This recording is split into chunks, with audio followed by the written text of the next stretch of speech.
Educação da UFRN. No programa de hoje, o professor Dr. Marcos Figueira, do Departamento de Filosofia da UFRN, nos fala da morte em Epicuro, nada em relação a nós. Fique agora com o Café Filosófico. Queria aproveitar e agradecer o convite, para parabenizar o pessoal que continua com esse projeto, que é um projeto de extensão muito interessante, né? Começou lá pelo, acho que, ano 2000 e tem perdurado até hoje. E eu, como a minha colega, a professora Maria da Glória Novak, professora aposentada da USP, que diz que ela hoje dedica todo o seu tempo e todas as suas palestras e falas para defender o mestre. O mestre dela é Lucrécio, que foi o maior expositor de Epicuro na língua latina, Lucrécio, que viveu no século I a.C. Então a professora Maria da Glória, que aos 70 e poucos anos ainda anda de bicicleta em São Paulo, defende o pensamento de Epicuro através dos versos de Lucrécio. E eu, um dos poucos que falo sobre Epicuro no Brasil, que escrevo sobre isso, que pesquiso, que dedico já há alguns anos a minha produção ao estudo de Epicuro. Obrigado. Também resolvi hoje recuperar o pensamento de Epicuro sob a perspectiva da morte, né? É interessante porque a morte, Thanatos, é um conceito que se desenvolve desde da literatura mais antiga grega, desde Homero, desde Hesíodo, mas que está presente no pensamento grego desde o início, né? Desde os pré-socráticos. Você tem o enfoque da morte em quase todos os pensadores pré-socráticos. E a herança desses pré-socráticos também manteve a tradição de se pensar a morte, a herança socrático-platônica, aristotélica, e no helenismo, período em que se insere Epicuro, não seria diferente. Epicuro vive a passagem do século IV para o século III a.C., um período extremamente conturbado em Atenas, um período em que os macedônios dominavam a Grécia, um período de muita perseguição, de falta de liberdade, e em meio a essa situação conturbada, Epicuro chega em Atenas e sai de Atenas, um pouco afastado, para fundar uma comunidade que ele chama de Quepos, que é o jardim, e lá ele produz o seu pensamento. E Epicuro é um filósofo esquecido durante muito tempo da história do pensamento ocidental. Não esquecido porque, por um acaso, foi esquecido intencionalmente. Foi esquecido por ter no seu pensamento elementos que incomodavam sobremaneira a tradição que começa a se erguer a partir do cristianismo. Na obra de Diógenes de Laércio, Vidas e Doutrinas dos Filósofos Ilustres, no livro 10 consagrado ao pensamento de Epicuro, tem 3 cartas remanescentes da obra de Epicuro e algumas máximas. Nessas cartas e nessas máximas há 4 pontos fundamentais que, como que, sintetizam os preceitos epicúreos para o modo de vida. Tempos depois, Diógenes de Oenoanda vai mandar gravar no muro da sua cidade esses 4 preceitos que tiveram o nome de tetrafármaco, ou remédio quádruplo. O segundo desses 4 nos anuncia exatamente algo em relação à morte. Que a morte não deve ser temida. O primeiro diz que os deuses não devem ser temidos. Depois, a morte não deve ser temida. Depois, que a dor é passível de ser suportada. E o quarto e último diz que o prazer é de fácil aquisição quando ele é segundo ou conforme a natureza. Então, eu vou me ater hoje ao segundo desses 4 fármacos, desses 4 remédios, que diz que a morte não é nada em relação a nós. Né? Epicuro pautou a sua filosofia numa frase muito interessante que diz assim: a filosofia é um saber para a vida. Então a gente poderia perguntar, como pensar então a morte se a filosofia é um saber para a vida? Né? Numa outra passagem, Epicuro nos fala o seguinte: quando te angustias com as suas angústias, te esqueces da natureza. A ti mesmo impões infinitos desejos e temores. Ora, a ideia de morte é um temor.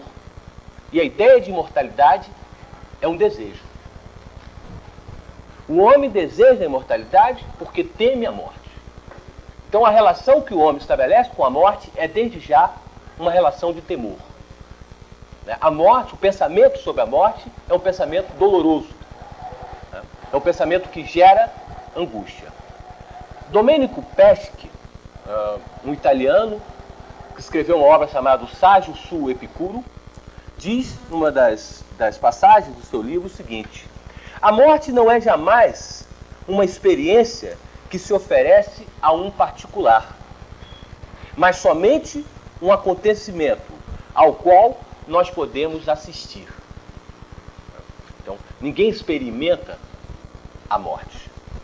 Se assiste à morte dos outros. Então, como produzir um pensamento sobre algo que não se experimenta? Então, nesse sentido, Epicuro ele tem na sensação todo o sentido da vida. A morte é a privação das sensações. A morte não pode ser pensada, ela não pode ser experimentada, ela não oferece elementos para o pensamento. Se toda a minha relação com o mundo se dá a partir das sensações, e se a morte é a privação das sensações, eu não posso ter elementos para pensar a morte. Então, o que resta quando você não tem elementos físicos sensíveis para pensar a morte? Restam as causas imaginárias produzidas por esse homem que teme a morte. E é esse o grande perigo. A morte, então, passa a ser tematizada de uma forma imaginária. O homem cria um pensamento imaginante, imaginador, imaginativo, sobre a morte. Ele não tem com a morte uma relação fenomênica. E a morte é um fenômeno, é um acontecimento da natureza. Só que não resta, depois da morte, memória. Não resta o que dizer, não resta o que equacionar. A morte é apenas um fenômeno. Por quê? Sendo um fenômeno, deve ser temida. Essa é uma questão interessante. Eu tenho uma outra passagem, que é o passo 124 da carta a Meneceu, em que ele diz o seguinte, Epicuro, né? Acostuma-te a pensar que a morte nada é em relação a nós. Efetivamente, todos os bens e males estão na sensação. E a morte é privação das sensações. Logo, o conhecimento correto de que a morte nada é para nós torna fluível a mortalidade da vida.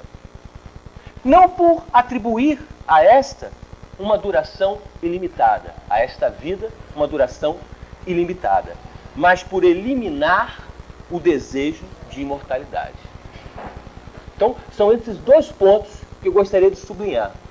Afastar os temores em relação à morte, que causam toda uma gama de elementos imaginativos que tornam a vida numa constituição de angústia, numa constituição de dor, e afastar também essa crença na imortalidade que também torna a vida diminuída na sua potência, né? Que torna a vida refém desse limite, dessa finitude que a morte representa. Isso né, todos nós sabemos que a morte ela é algo que representa o desconhecido. Ninguém tem como falar da morte.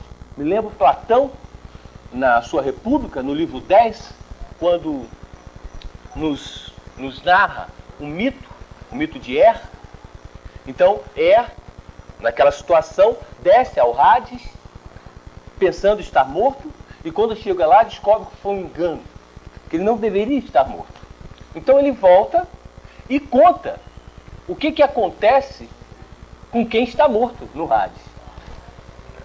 Logo, só mesmo através de uma causa imaginária, de um mito, de uma narrativa fora do contexto da natureza, da fisiologia, de um pensamento que expõe o mundo fenomênico, só nesse caso, e somente nesse caso da imaginação, é possível, como Platão, falando de Er, dizer o que acontece depois da morte, num mito.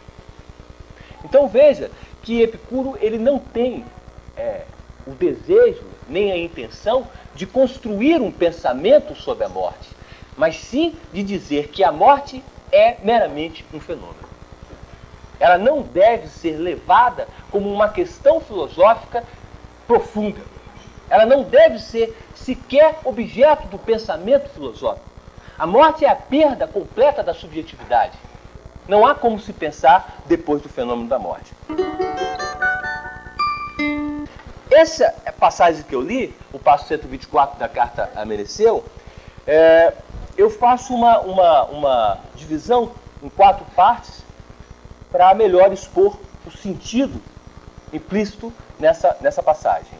Né? A primeira divisão que eu faço é: habitua-te a pensar que a morte nada é em relação a nós. Há entre os comentadores de Epicuro uma discussão se é em relação a nós, quanto a nós, um problema de tradução que aqui é um problema menor. Eu prefiro ficar com a tradução do Marcel Conche, que diz que a morte não é nada em relação a nós. Prefiro usar a tradução do Conche. Mas, de alguma forma, ele quer enfatizar que a morte não nos concerne em nada. Epicuro fundamenta a sua afirmação na identificação entre viver e sentir, ou seja, se morrer significa não mais sentir, então nenhuma vida sobrevém à morte. Com relação a isto, as proposições acerca da natureza, da physis, contidas na carta a Heródoto, dão consistência a essa afirmação por exprimirem que a alma, que está intimamente ligada à questão da morte, à questão da psirré, a alma, ou aquilo que movimenta o corpo e permite que ele tenha sensações, ela é também corpórea. Que com o desfalecimento deixa de existir como sômatos, como corpo. E tem os seus átomos desagregados. E ele desenvolve essa argumentação nos passos seguintes. O próximo diz o seguinte: efetivamente, todos os bens e males estão na sensação. E a morte é a privação das sensações. A sensibilidade existe na interdependência entre corpo e alma. Pode-se dizer que a sensibilidade só é possível no movimento que envolve um patos e um efeito psíquico. Ou seja, as sensações podem ser físicas, mas têm repercussões na alma, que através de impressões produzem uma memória afetiva. O que resulta desse processo de constituição das sensações são 2 estados antagônicos, o prazer e a dor. Assim, expõe-se o sentido de identificação do prazer com todo o bem e da dor com todo o mal. O sentido da vida só pode ser expresso a partir das afecções geradoras das sensações. Nesse sentido, a busca do prazer é ao mesmo tempo sentido para a vida e medida de ser ou da physis, da natureza de quem vive. A compreensão lúcida da relação entre corpo e alma, na medida em que eles produzem sensações que dão sentido ou noção para a vida, evidencia um todo que é o homem e a natureza de sua realização. Toda e qualquer relação entre homem e mundo só pode ser sensitiva, porque se parte do pressuposto segundo o qual o homem só é na medida em que sente. A ausência de qualquer sensação significa a morte. Não há nada a dizer sobre ela. Nada se expressa com sentido fora da sensação. Não se pode projetar a vida para além dos limites da sensibilidade. Tudo isso se complementa perfeitamente segundo o raciocínio que identifica a realização da vida ao exercício físico e anímico da sensibilidade. A morte é, portanto, privação das sensações, o que vale dizer que a morte não é nem bem nem mal, porque bem e mal só podem ser pensados com relação àquele que sente e traduz para si o efeito que tal sensação produz, prazer ou dor, isto é, bem ou mal. Em seguida, na citação, Epicuro diz: logo, o conhecimento correto, o conhecimento da natureza, o conhecimento da fisiologia, de que a morte nada é em relação a nós, torna fluível a mortalidade da vida. Morrer não é um problema. Morrer é um fato da natureza. O modo pelo qual se pensa a vida, sob todos os aspectos, busca de realização. Todo o sentido da vida é posto na vida. E não há sentido em pensar algo mais fora da vida. O limite não é temido, ao contrário, é compreendido do mesmo modo como é compreendida a finitude. Pensar a morte como limite da vida é pensá-la como um acontecimento natural e necessário. É preciso que se pense na morte com tranquilidade. Nesse sentido, não tomar a morte ou não tornar a morte em algo que deva ser temido é projetar todos os anseios para a própria vida. Isto é, viver intensamente e de modo sereno. Alimentar a vida de modo a realizá-la livre de qualquer construção imaginária que possa, uma construção imaginária que possa ou venha a negar essa vida, é bobagem. Aqui, viver de acordo com a natureza quer significar compreendê-la na medida em que se busque realizá-la. Pensar a vida e vivê-la torna-se uma só coisa, fluível e tranquila, porque suficiente, isto é, independente de fabulações e, sobretudo, independente das crenças em tais fabulações. Curiosamente, mantém-se aqui, num sentido diverso, a máxima socrática, presente no Fédon, de Platão, reeditada por Montaigne, segundo a qual filosofar é aprender a morrer. O sentido é outro, bem diferente das projeções de uma outra vida para além desta vida. O sentido exato é o de uma vida bem vivida, isto é, intensamente vivida, segundo o critério de boa realização desta vida e do critério do bem ou do prazer associado à frônesis, a sabedoria no agir, a sabedoria no viver.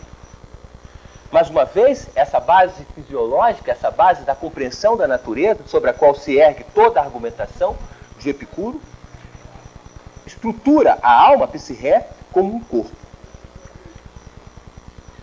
E a compreensão de que a alma se desagrega com a morte do indivíduo causa no homem um certo desprendimento. Ou seja, leva a uma valorização máxima da vida. A vida é plenitude sob todos os aspectos. A filosofia é um exercício que torna a vida a todo momento carregada de sentido e de vigor. O apagar da chama é tão inevitável quanto o calor que dela emana. E por isso mesmo, não precisa ser motivo de inquietação ou temor. A morte é o último acontecimento da vida, só que dele não chegamos a tomar conhecimento. Ela acontece como ausência de sentidos. Ela pode ser pensada como o vazio pode ser pensado, mas em si mesma e para nós, ela nada pode significar. A última parte da passagem, então, diz o seguinte: não por atribuir a esta vida uma duração ilimitada, mas por eliminar o desejo de imortalidade. A questão ensejada por Epicuro sobre a finalidade do conhecimento acerca da morte expõe uma medida para o conhecer. Aqui, conhecer é compreender o limite do que pode ser dito e do que pode ser imaginado. O sábio busca o conhecimento daquilo que se lhe apresenta como passível de ser pensado a partir dos elementos da sensibilidade. As sensações inauguram o processo de conhecimento que é complementado pelas projeções do pensamento.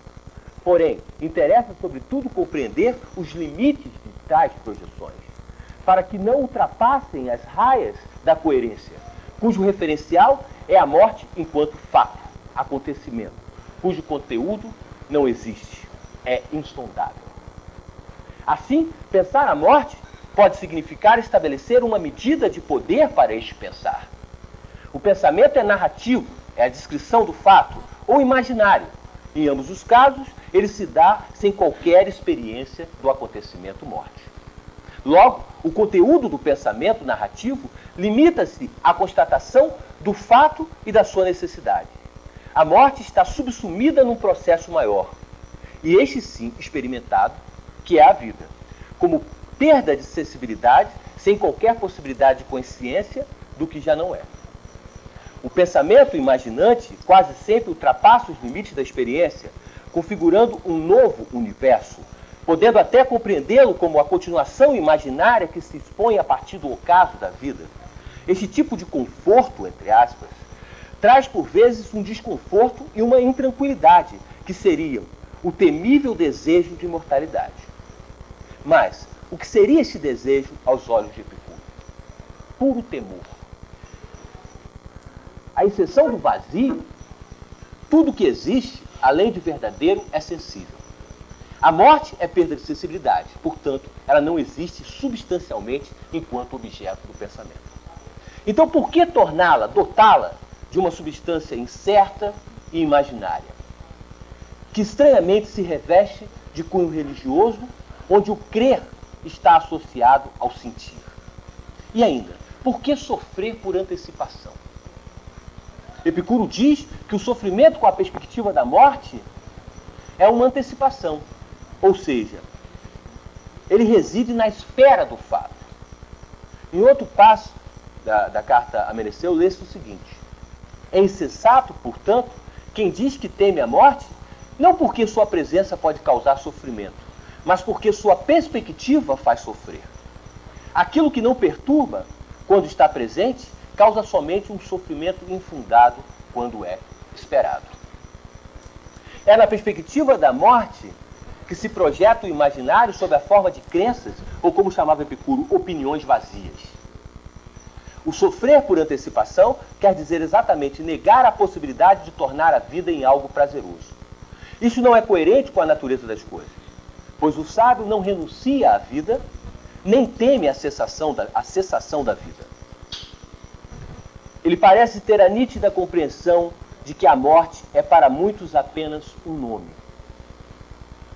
mas um nome temível. Por quê?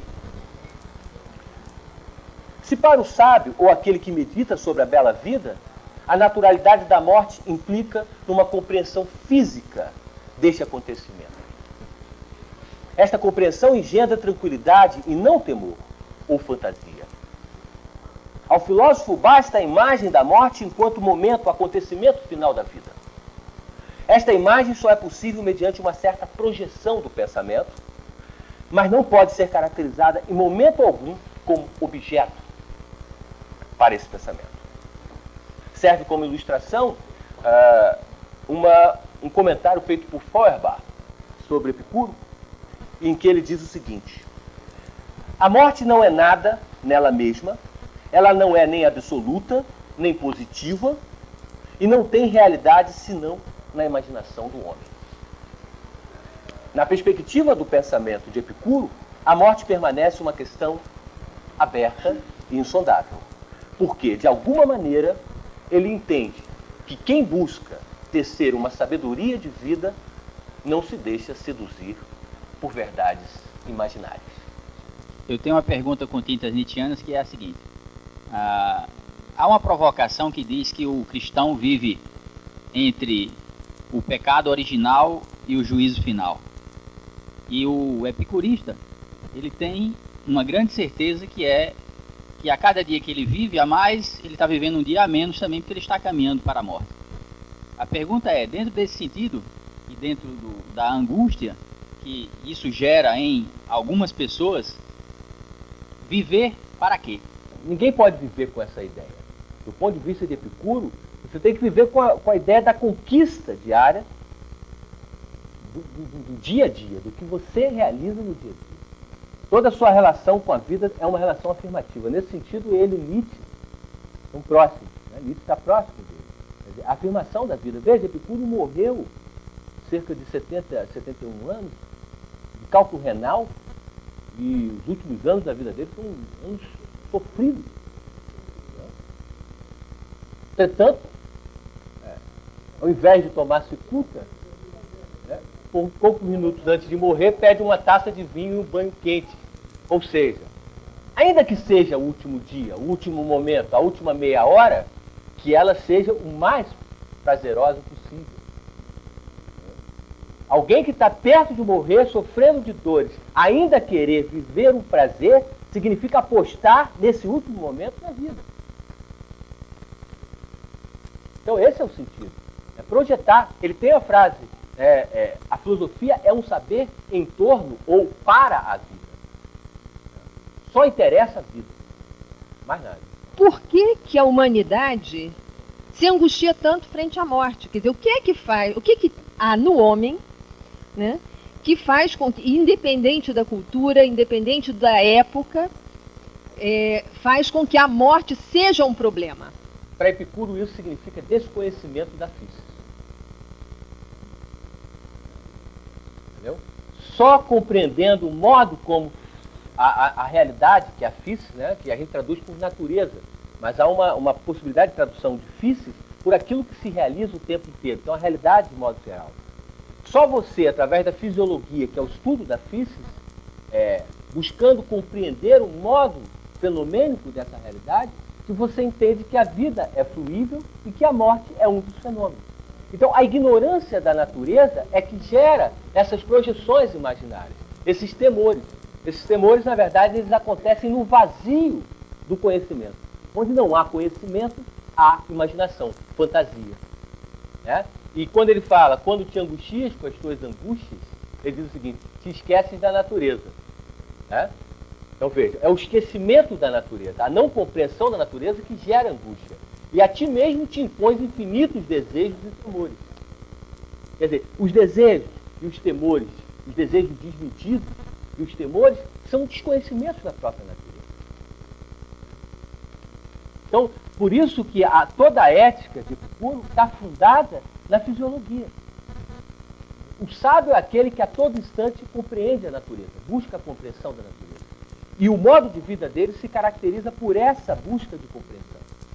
Ele está o tempo todo ligado na natureza, pensando a natureza. Por quê? Se ele se ausenta da natureza, então o que resta para pensar?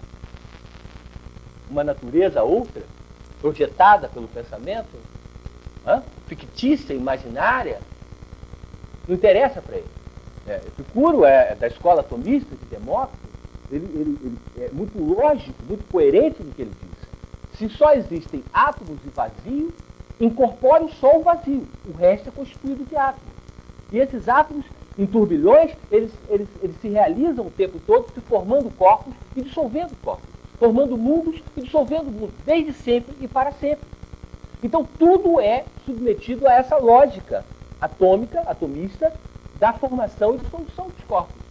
Se você tem isso como princípio básico, isso evita você pensar, entendeu? E faz com que você entenda que a ignorância remete a essas projeções.